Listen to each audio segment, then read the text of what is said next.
The winds are roaring out here on the patio. Just when we can expect the winds to subside and when can we expect the snowflakes to fly? I have the answers in a few minutes. Plus, 2 of 3 candidates vying for the title of Wisconsin's top education official make their pitch to voters at a forum. What they have to say just about 2 weeks to the primary. The opening ceremony of Soulful Joy begins. I'm Meryl Hubbard. I'll introduce you to the artists and organizers that made it possible. You have to go in and identify the problem. You have to figure out if it's systemic. You have to see where it goes and what caused it. And later, when it comes to grocery shopping, are you really getting more bang for your buck? Our investigation found a popular chain may not be helping out with those bills. We welcome you now to News 3 Now at 6. Good evening, everyone. I'm Sarah Carlson, and thanks for joining us. Eric Franke is off tonight. Well, look at this one. We begin with the weather. Many of us probably felt a lot like this guy. It took him a while. Freezing and all of that ice on every space that hadn't been given any salt. Sidewalks, driveways, and roads super slippery. And now the wind is picking up big time with alert day conditions coming after that. He finally gets home, I think. For more on today's conditions and what's to come, let's check with Chief Meteorologist Alex Harrington. Are we going to be able to hear you? Yeah, hopefully this time in our 5 o'clock newscast you couldn't because the winds were so strong. We've had winds gusting upwards of 50 miles per hour across parts of southern Wisconsin. And we will see those winds subside eventually this evening. Let's go right to the maps. Right now, wind advisory is in effect for a good portion of southern Wisconsin until at least 9 o'clock tonight. We've had that wind advisory expire to the west and northwest of Madison, but it's still going to be windy all night tonight. Eventually, we'll see those winds subside, and in Maine weather, we'll track those winds going down as we go on into Friday. The next big part of our weather story is what we've been talking also about for days, is an accumulating snowfall potential for all of Wisconsin as we go Friday into Saturday. In Maine weather, we're going to track that weather system. Winter storm watches already issued for parts of southern Wisconsin up towards Juneau and Adams counties for later Friday night going on into Saturday. But planning the rest of our evening, windy, windy, windy, windy. Temperatures will fall when you join us again to our newscast down to 19. How much snow can we expect across southern Wisconsin? And when will these roaring winds end again as a repeat? I'll let you know in a few minutes. All right, thank you, Alex. With less than a month until the primary, 3 candidates are vying to be Wisconsin's top education official. Our Ellie LaLiberte shows us how 2 candidates are pitching themselves to voters. Yes, Sarah, on February 18th, the field to oversee public education in Wisconsin will narrow to just 2 candidates. Today, Jeff Wright and Brittany Kinzer spoke at a forum, both looking to secure that spot. Sitting down in the fight to become the next state superintendent, Jeff Wright and Brittany Kinzer touched on more than just their vision for Wisconsin education. Brought up Kinzer's expired Wisconsin educator's license. I've been in education for over 25 years. I did have a license when I was a principal here, a Wisconsin license. I do think that a candidate in this race should have an active teaching license or a principal's license or any license that will allow that person to work in Wisconsin schools. I asked the department if the state superintendent requires a license. The answer I got, to our understanding, you do not technically need it. Both candidates were also asked about Act 10, a move that's considered unpopular among Wisconsin educators. Should Act 10 be repealed? Yes. It should stay in place. Kinzer defending her answer. I was talking with districts.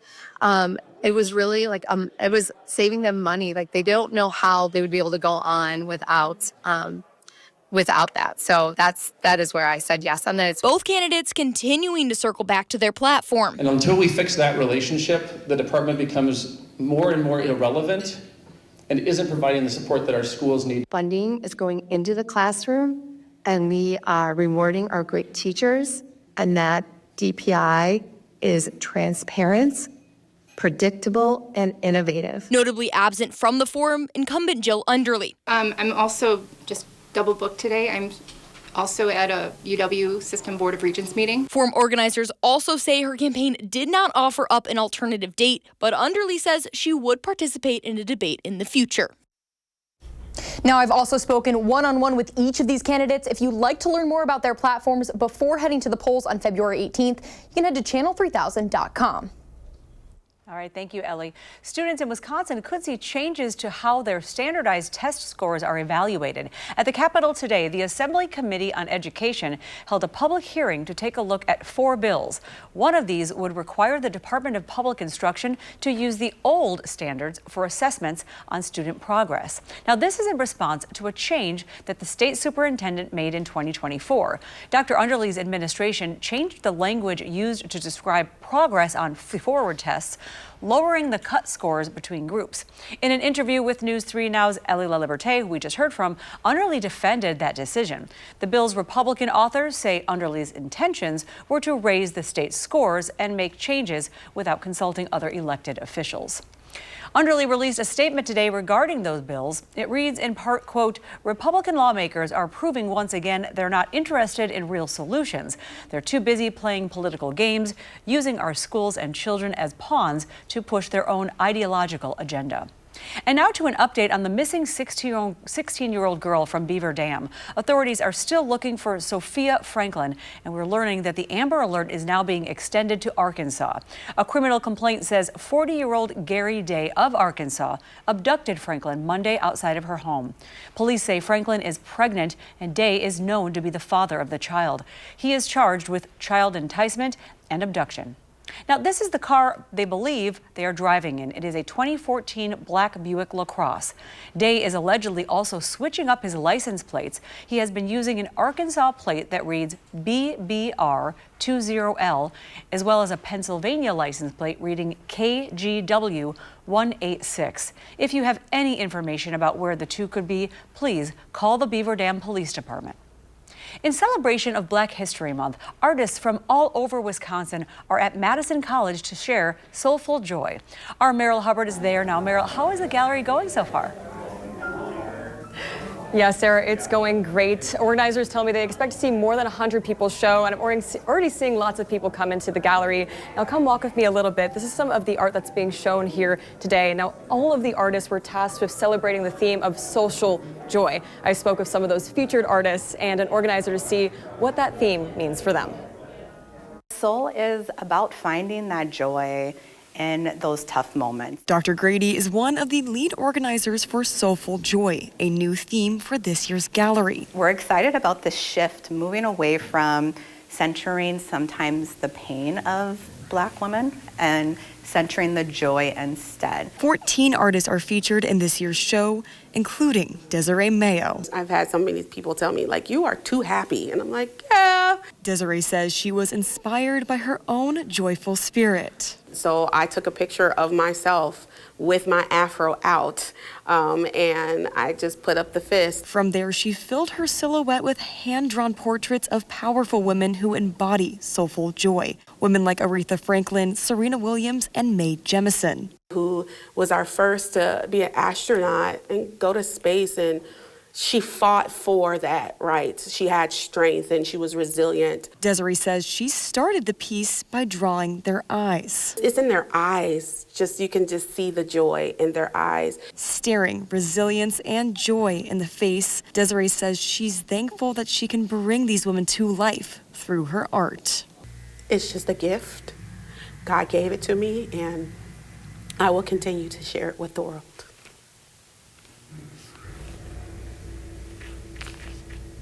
I'm so grateful. She says she'll never stop sharing her strength and the stories of the women who came before her. I will continue to do that so that anybody, no matter your race, will be able to have soulful joy. Now, this is the 4th year of this gallery, and it's all to honor this woman named Djibouti Akia. She was an academic advisor at Madison College for more than 2 decades and passed away in 2021. All of this is to honor her. Reporting in Madison, Meryl Hubbard, News 3 Now. Thank you so much, Meryl. Very beautiful. Now, we also have the final numbers. This is pretty beautiful. Great news from our Day of Warmth telethon. Last night, News 3 Now was able to raise more than $43,000 for the Keep Wisconsin Warm Cool Fund. And we want to thank everyone who donated and helped make this possible.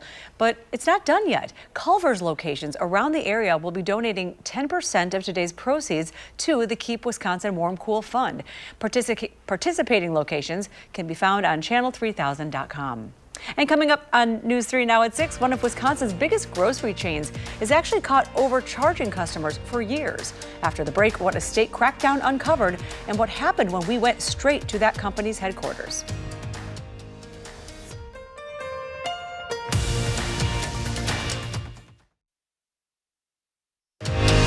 You're watching News 3 Now at 6.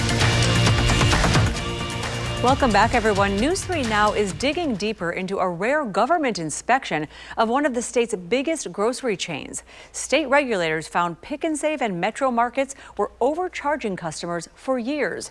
News 3 Now's Chris Stanford digs into this inspection and tries to get some answers. Inspection records show over 1,200 grocery items were overpriced and underweight, most by over $1 a piece. They were all at Roundy's store. 17 are in the News 3 Now viewing area, including Sun Prairie, Middleton, and several in Madison. It's a case of customers not getting what they paid for. At this Metro Market on University Avenue, inspection records show customers were overcharged for store-packed salads, meals, and pre-cut fruit. Sandwiches were marked up over 20%. I started to go to Metro Market because I thought their prices were less than other places around. And to hear that, it's disappointing and it's a little frustrating. The University Avenue location is one of 62 stores statewide where items were overpriced. The state sent Roundy's more than 60 warning letters over 5 years and then sent out a team of inspectors. We were not pleased with the results. The Department of Ag, Trade, and Consumer Protection led the investigation. This isn't just one or two scales in a couple of stores. How does it happen where there's that many discrepancies in that many stores? Part of it could be their understanding of the law as it relates to compliance. Some of it could be training, new employees, turnover. But you've warned them over and over about this. And that would be a question for them to fully understand that piece of that compliance, that accountability aspect. We went to Roundy's headquarters in Milwaukee to get answers. We're not allowed up to the office? No, you're not. Not unless you have an appointment with somebody, and then unfortunately you don't. How am I supposed to make an appointment when they're not returning my calls or emails? Don't know what to tell you. We couldn't get past the lobby. We'll meet you anywhere to talk about this story. We're just trying to get some answers for our viewers. The Wisconsin Grocers Association also turned us down. You have to keep in mind the complexity of these businesses. I asked retired grocery executive Brandon Scholes how Roundy's should fix their pricing problem. You have to go in and identify the problem. You have to figure out if it's systemic. You have to see where it goes and what caused it. At the end of the day, Roundy's paid about $1 million to settle the investigation. What do you think about that settlement figure? I think that was pretty easy on them. You think they got off easy? I do. I think they got off easy. The $1 million settlement is enough to cover the cost of the investigation, and the rest will go to public schools. As part of that agreement, Roundy's, though, didn't admit any fault. They did submit a plan of action to correct their pricing system.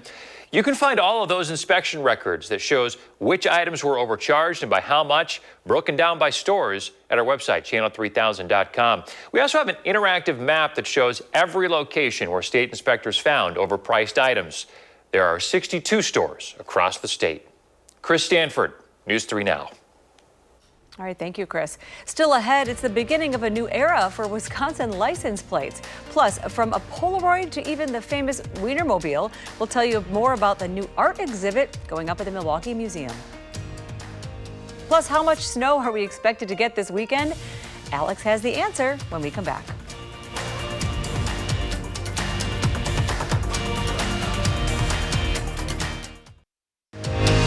You're watching News 3 Now at 6. Welcome back, everyone. Several colorful and creative sculptures are now on display at the Milwaukee Public Museum, and they're all made out of cans. This Canstruction exhibit is made from thousands of canned goods and non-perishable food items. The event challenges architects from around Milwaukee to design the most Wisconsin thing they can think of. It's rewarding, yeah.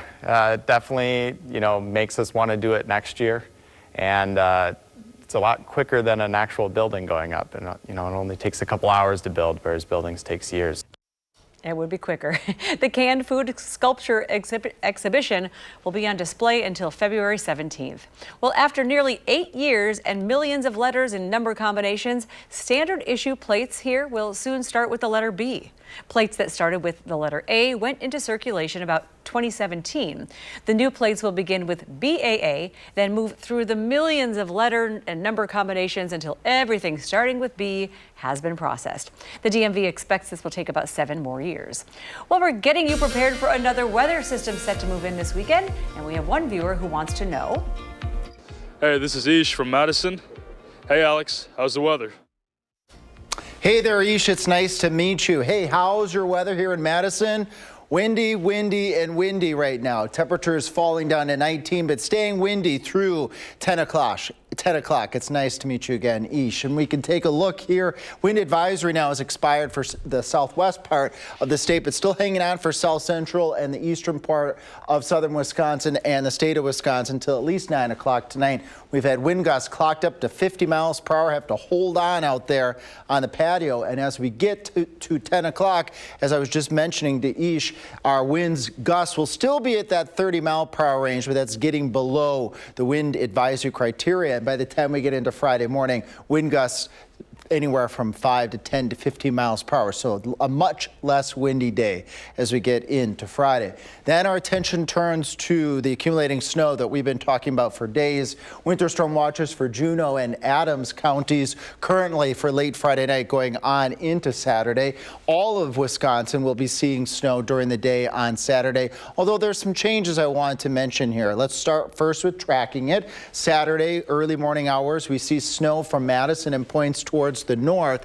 As we go into the day on Saturday, the most widespread snow period is going to be roughly from noon to about 6 o'clock, from south to north and north to south, with the greatest amounts eyeing up north of Madison, up towards the Dells, up towards Camp Douglas, over towards Adams, Marquette, and Green Lake counties. You could see 3, 4, maybe 5, or an isolated 6-inch amount. Down towards Madison, 1, 2, 3 inches, but weather models are squeezing out less moisture with this weather system as we get more weather models in, so these numbers may drop a bit, and we're keeping a close tab on that. Speaking of dropping, temperatures dropping single digits above zero, 12 in Madison and 13 down towards Janesville, with wind chill values as we get into the Friday morning time frame between 0 and 5 above and 0 and 5 below. So a chilly start to Friday, but a nice day as the winds ease up. We'll be into the upper 20s. After that accumulating snow Saturday, really the 10-day forecast is mostly on the dry side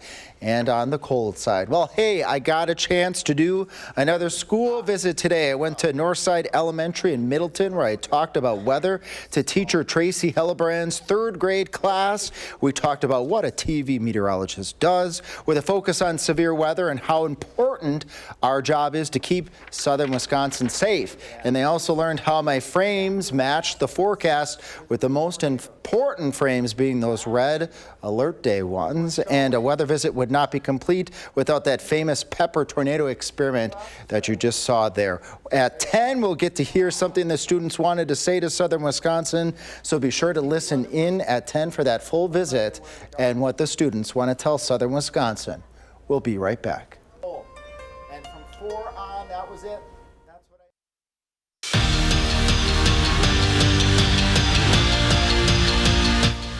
Saturday afternoon, the Wisconsin women's hockey team will celebrate their senior class. It won't be the last time the Six Badgers will skate in Le Bon, but this weekend is the last regular season home series of their careers. And this group has been a part of a lot of wins. We're talking national champs, WCHA titles. They've also scored a lot of points. But that isn't what makes these six special. Going to be some of my best friends for life, and so I'm not really going to remember what they did on the ice, or how much they played, how many points they got. It's just going to be the little bit memories that only we have together in the locker room, or going to get coffee, or on the weekends hanging out. It's going to be those that stick with me forever. On the men's side, Ben Dexheimer stopped by this week's Wisconsin Huddle. Show airs on Friday at 6:30, but first, here's a sneak peek of what everybody wants to see. The two of us playing some air hockey in this week's Unleashed segment. And welcome into this week's Wisconsin Huddle Unleashed. I'm Zach Hanley alongside Ben Dexheimer, and we're going to play some air hockey. Yep. You familiar? I am. My grandparents had one in their basement, but it's been a while. Perfect. Like, how long is a while? 4 years, 3-4 years. Okay. I like my odds. Do you like my odds? I don't. I like mine a little better. All right, let's do this. When did you start to skate? I learned to skate around 2 years old on the outdoor ice. Oh, so Wrigley was pretty sweet playing outdoor again? Yeah, it was. I actually played in Hockey Day, Minnesota, too, outside my senior year. Oh, nice. Which was cool. So kind of similar setup. So if you lose this, I don't know. I don't know. I don't know if you can. You might just. I don't want to put the cart before the horse. Okay? He did lose. He did lose. I beat him. Oh, seriously? Just want to put the record out there. But I love how he mentioned that his grandparents had this. So yeah, I mean, no offense. he should have been better. He should have been better. He knows it. All right. We'll look forward to seeing more. Alex, we got a final look. Well, we had our map there. That's fine. Windy conditions through the evening tonight, and then we turn our attention tonight, the latest on alert day conditions on Saturday. All right. Thanks for joining us, everyone. We'll see you on News 3 Now at 10.